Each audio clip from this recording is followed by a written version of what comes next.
আসসালামু আলাইকুম। আজকে আমি দেখাবো মাইক্রোসফট ওয়ার্ড প্রোগ্রামে টেবিলের মধ্যে সংখ্যার যোগফল করার নিয়ম। সেজন্য আমি চলে গেলাম মাইক্রোসফট ওয়ার্ড প্রোগ্রামে। বন্ধুরা লক্ষ্য করুন, আমার এই টেবিলে সংখ্যার যোগফল বের করার প্রয়োজন। অর্থাৎ এটি একটি স্যালারি শিট। স্যালারি শিটের কলাম ওয়াইজ এবং রো ওয়াইজ যোগফল করার প্রয়োজন। সেজন্য আমি টোটালে ক্লিক করলাম। ক্লিক করে চলে গেলাম ইনসার্টে।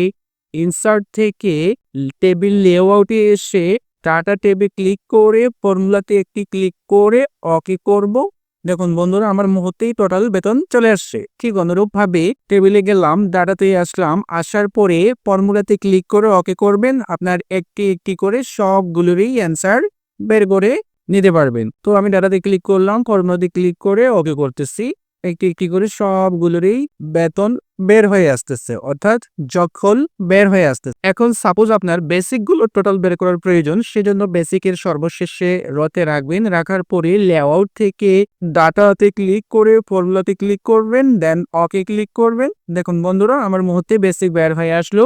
ঠিক অনুরূপভাবে ডাটা থেকে ফর্মুলা, ওকে, ডাটা থেকে ফর্মুলা, দেন ওকে, ডাটা থেকে ফর্মুলা, দেন ওকে করে নিলাম এবং সবগুলোর টোটাল বের করে নিলাম। দেখুন বন্ধুরা, আমার টোটাল যোগফল বের হয়ে আসছে।